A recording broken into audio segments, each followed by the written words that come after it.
Good news, everybody. Robot Wars is back!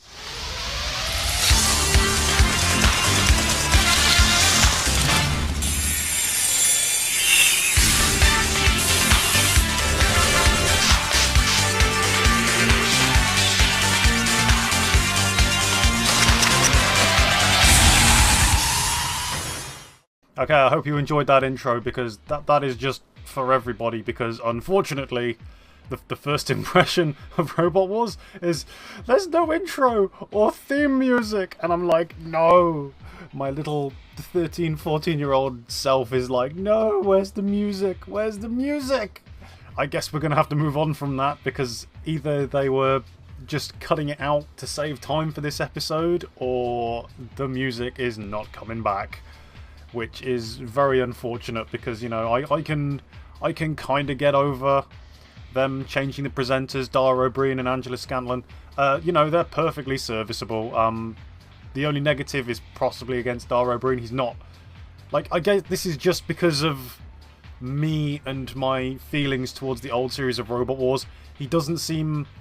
He's got a different kind of excitement. Like, he has sort of like an interesting technical excitement to Robot Wars, whereas his predecessor, Mr. Craig Charles, was sort of just very excited, enthusiastic about absolutely everything, and he had that funny laugh as well that we all found either endearing or incredibly irritating. But it's fine, you know, they work. It's a different setup, and I understand that it's a new type of Robot Wars. It's kind of it's a lot less grungy. And it's sort of a lot more like sort of a cleaner Olympic sport, if that makes any sense. Because, you know, like I say, it's all clean. The arena is really nice. They say it's bigger. They say the arena is bigger than the old one, but I don't see it. Not unless there's some weird scaling issues. I mean, 22 meters by 22 meters. I mean, that sounds pretty big, but is that the floor area? Or is that like all the way to the external walls of like the like, I'll use the American word, the battle box, for battle bots. But yeah, the arena looked alright as well. I mean, I do, you know, the square arena lends itself a lot better to combat, and the corner patrol zones are still there, and so are the house robots. Unfortunately, Sergeant Bash is completely MIA. I'm not sure why, but if I were to hazard a guess, it would be they're no like either fire. Sergeant Bash didn't do a lot, but what he had was spectacle, and a lot of that was to do with his flamethrower. And they've probably enforced a lot more modern rules on Robot Wars now than they had in the past. So that's probably why Sergeant Bash isn't there. I mean, they possibly could have brought him in without the flamethrower and done something else with him, because they gave him a big overhaul once before. But, you know, I'm not in control of that. I'm not in charge of what house robots go and which ones stay. They do all look pretty cool, and they do look quite menacing. Then they have, like, they are completely rebuilt. Like, those aren't the same house robots that were in the old series that they kept working all the time. I would imagine somewhere they have the old house robots as they were, but it's probably just like their body shells with some wheels tacked on the side, because I would imagine what tends to happen in R&D departments is just like, they like say, oh, we need an actuator. We could buy one, or we could just take it out of this robot we're not using anymore. So those robots are probably almost completely non-operative. But they've got these nice new ones now, and they're pretty good. The only one I don't really like the look of, unfortunately, is the king of the house robots, Sir Kill-A-Lot. I'm not sure what they've done to him. They've given him a really weird new face mask, and he's not blue enough. Does anybody remember Kill-A-Lot being blue? He was a very blue robot, and now he's just sort of like a grungy grey colour. You know, that's fine. Okay, get used to it. Get over it, man. Get over it. So I guess next to go on to like the battles and the setup. I kind of like what they do in like the pits now. There's a bit more transition. It's a bit more open, and both Dara and Angela go to different parts of the arena and talk to the teams, and they have extra intersections where they go into detail, and they might maybe go back to the competitors' houses, and they show a bit of the development of how the robot's made and what they do with it, and that's quite good too. It's a bit of extra flavor text for the robots and the teams and the competitors, which is quite nice.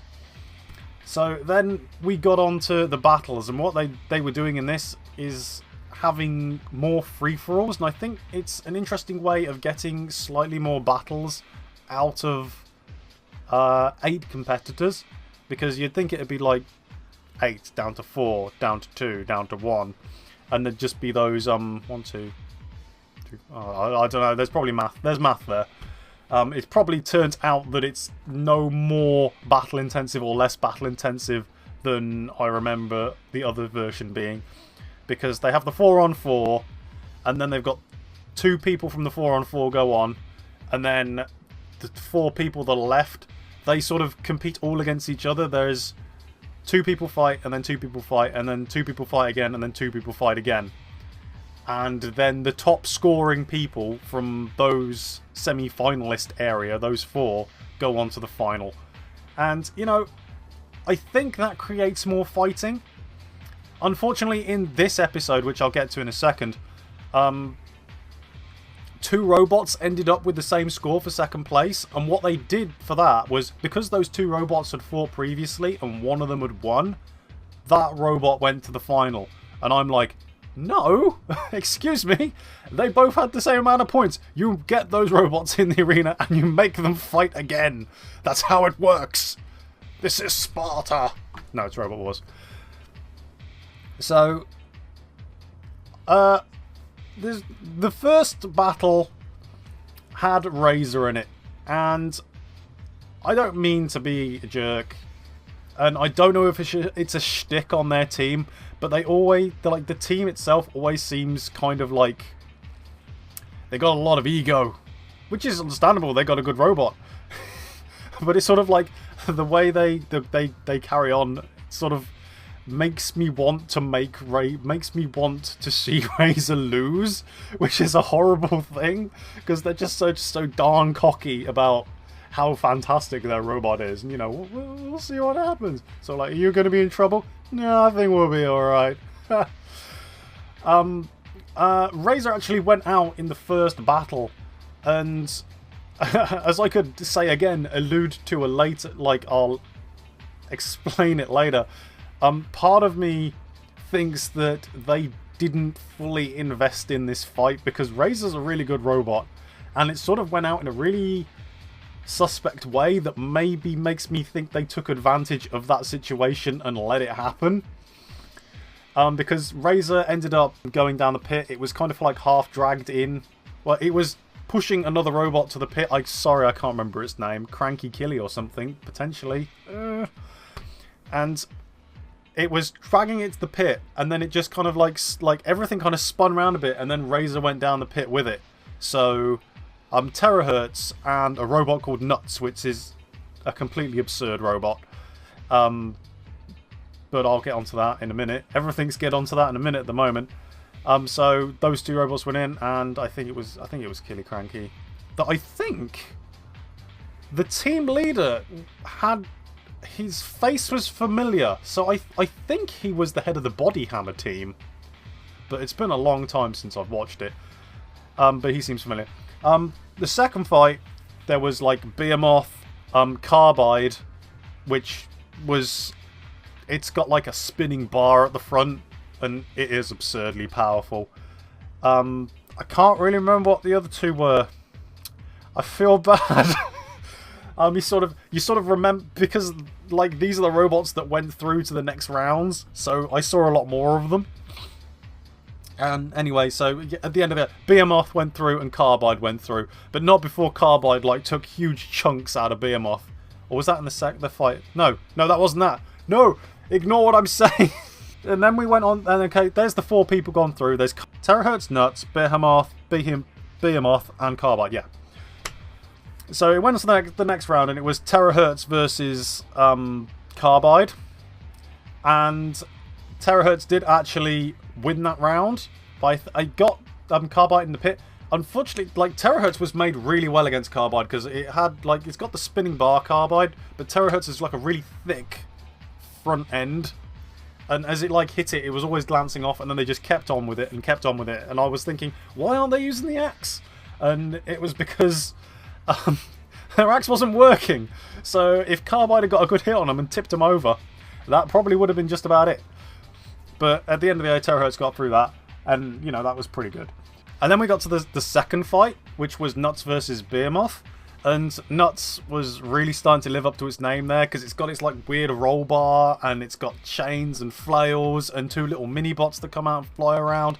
The highlight of that match, I mean, Behemoth won the match, but the highlight was because it had loads of these mini bots running around, Behemoth kept catching them and like flipping them, and they would like practically go up and smack into the ceiling and then land back down again. And it was the most hilarious thing to watch, really, because I know they're not big, and you know, you could easily throw them around, but it just kind of made you laugh every time you see these little robots pinging around the arena after Behemoth's flipping them over.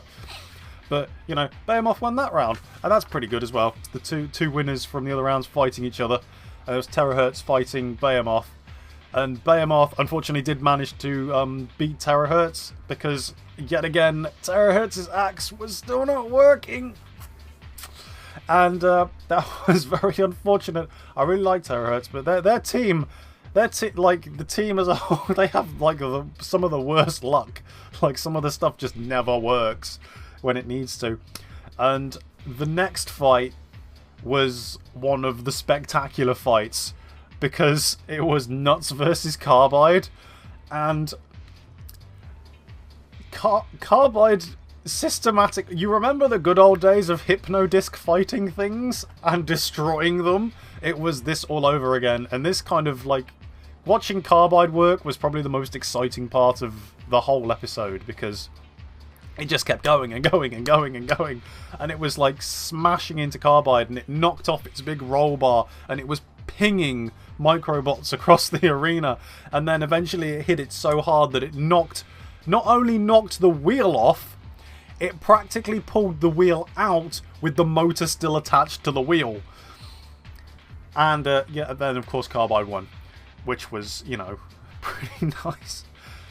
And then it went on to more, like, even more fight. Yeah, so definitely this system does make more fighting, because I've written notes here of what happened during it, and there was actually like lots more fights. So there was 2 more fights. It was Nuts versus Terahertz, and like, I don't know how they managed to get Nuts back together. Because if you watch that episode, Nuts was in pieces. It was in a million pieces across the floor. Even to the part that like pieces were being flung at the presenter's booth. And they were like presenting to, here's a piece of your robot back. And it's like, I don't know what this is from. It's somewhere from our robot. But all credit to them. Like, loads of people pulled together and they helped. And they got Nuts back together. And Nuts proved to be, like, it's almost like a people's champion robot. Because it was just such a great spectacle to watch, because it just kept on going and going and going and going and going. In this match, Terahertz had got its axe back working again, you know, hammering down, and then it hit real hard and it knocked the roll bar off again, which obviously wasn't, you know, that, you know, tough. But what was funny about that is, because it had chain flails attached to it, one of the chain flails got caught into one of the wheel holes on Terahertz. So from that point on, for the rest of the fight, Terahertz was dragging around their weird roll cage thing and like sort of doing spins and trying to get it off and like hitting things with the roll cage while they were going around and trying to go it with the axe. But Nuts managed to last the whole round, so they didn't actually get a win-win. It had to go to a judge's decision, so they didn't get as many points for it, but they did win, of course, because, you know, while Nuts was Nuts and it was in pieces, it was still going, which was like maximum respect for that team. They managed to like somehow make one of the most ridiculous but reliable robots ever.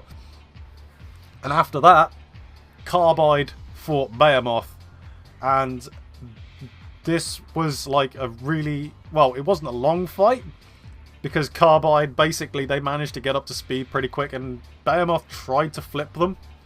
But, like, the amount of sparks and impacts when Carbide's blade hit the bulldozer blade, I could swear it had like dehinged it or something, but I couldn't quite tell because it was like the impacts were so big and it was hitting Behemoth, and Behemoth was like tumbling across the arena. And I think it got to a point where Behemoth got half flipped with one of its self-righting mechanisms on its side, flicked out the wrong way. Or that might have been an earlier fight. Oh my god. I can't remember. It's all just blurring. Like, my notes are rubbish. I'm remembering things, but they're not good. I need to watch it again. I need to watch it again. But in any case, Carbide won that battle. Oh no, I think it was that battle. Yeah, it got caught on its side or something. And then Behemoth was actually... Yeah, it got caught on its side, and Behemoth was pushed down the pit by Carbide while it was sort of, like, stuck on its side, I think. And then they did the points tally, and as I said before, it turned out that Behemoth and Terahertz had the same amount of points at the end of that. So what they did was they said, you know, the people that have fought each other, if the one person won when they got a draw, then that person gets to go through, because overall that person beat the team. And I think me, like probably many other people, I hope I didn't say this earlier, it's all been a blur. After that, like, make them fight again.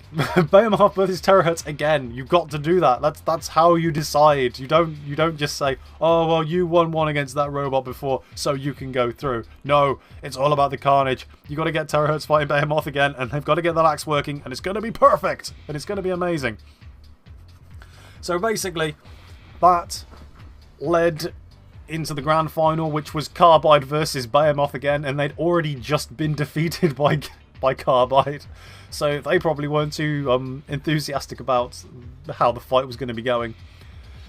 And what happened is what you expected to happen. Carbide hit Behemoth a couple of times, immeasurably hard. There were sparks flying everywhere, and then it just kind of stopped moving.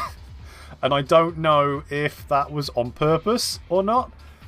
I'm starting to remember whether they were trying to bait him, because they were just they were intermittently moving, and no, they were intermittently moving in the last fight, and then they reversed into the pit. But then they had to fight Carbide again. Yeah, I'm with you, man. I'm with myself now. Oh, I don't know. Anyway, Carbide won the final of that heat.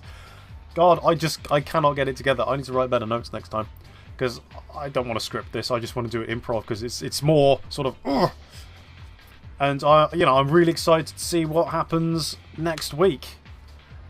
And I hope some more good robots, interesting robots get through, because one of the things that I'd seen from live events and at conventions and stuff is, because obviously safety is important, pretty much all of those events had turned into like flipper fests, where it was just like flipper, flipper, flipper, flipper, flipper, and everything, just depended on, could your robot survive being flipped? How much gas does it have in it to self-right? And it wasn't exciting. It just wasn't. But it's good to see some like good, destructive, interesting robots going around now. I mean, there was I think there was one flipper in the first round, and it didn't get through. It didn't leave that much of an impression. I'm sorry if you're that team and you're watching this video. I'm very sorry. I should have done more research. But anyway, final thoughts about the first episode of Robot Wars. I thought it was pretty good. It was a strong start. As far as like BBC weird rebooting goes, we all know what's going on with Top Gear, and that's not going very well. Robot Wars, I think, is off to a much stronger start. It's got what it needs to have, which is a lot of robot combat. Even if I don't think the presenters... Well, because I grew up with the old presenters, I'm always going to naturally favour the old ones, Craig and Philippa. But that's fine. Dara and Angela, they've done a great job, and it's obviously like a little transition period, and we're not just sort of going from like Jeremy Clarkson to Chris Evans in the space of like 3 months. This has been like 12 years, and there's a gap, so you have time to sort of like readjust and grow up and become better. The biggest negative I had about the whole thing is the lack of any sort of musical presence in the entire show. Like I said, there was no intro. There was no intro theme. Not a remix of the intro or anything like that. There was practically no intro. There was a bit of talking, a bit of explanation about what this is going to do. Maybe that took over what the intro would have been. And they're going to have an intro next week, so we can wait for that and see if that happens. But in the battles themselves, there was also no music. And I know you want to hear the robots crashing, and it made it more real, but it left it feeling a little bit empty. Like when you watch, if you imagine watching a sitcom in front of a live studio audience, and you have the jokes that the people are saying, but there's no laughter. It's kind of like that, where there's sort of like, there's no ambience of the battle, like the weird sort of like Robot Wars rock. And that was unfortunate, and I really did like that, and you don't realise how much you miss stuff like that until it's not there. And that also extended into the ending, where there was, in the credits, like I'm even criticising the credits here, they had some weird, generic, unrecognisable rock, and like, if you're gonna put music in there, you could have put a remixed theme song in there, but it was just sort of like, it's like, it's nothing you could go along with, like, it's just, that's Robot Wars music, and it just wasn't there at all. I suppose I can get used to it, or I can just watch this new Robot Wars with an MP3 player playing like weird battle music, much like what you might have been hearing behind me all this time. But yeah, that's my my overall thoughts and enthusiasms about Robot Wars. Yeah, I did like it, and I will continue to watch it, and I hope they make more, and I hope they make refinements, and I hope they get more budget. Because much like the original first series of Robot Wars, which was a test, this was a test to see if it's viable to keep going. And I think, like, I hope it is viable to keep going, because Season 2 is where it's going to explode. And it's going to get bigger, and they're probably going to get a slightly bigger arena. Maybe bump up from 22 meters to 25, I don't know. Hopefully, what I really want is for them to hold the event a little bit closer to where I am. Because up in Scotland, it's doesn't really help me. Up in Glasgow, that's like a 4-hour drive, and I can't go to see that. If it was in London, it'd be better. If it was in Birmingham, that would be the most amazing thing ever. Like, they could have a massive arena there and have like an auditorium-sized amount of people with big screens everywhere. Yeah, that's pipe dreams for the future. So yeah, if I was to rate this first episode out of Matilda's, I would give Robot Wars 2016 first episode 9 Matildas out of 10. Pretty good. Keep it up. Until next time, bye bye.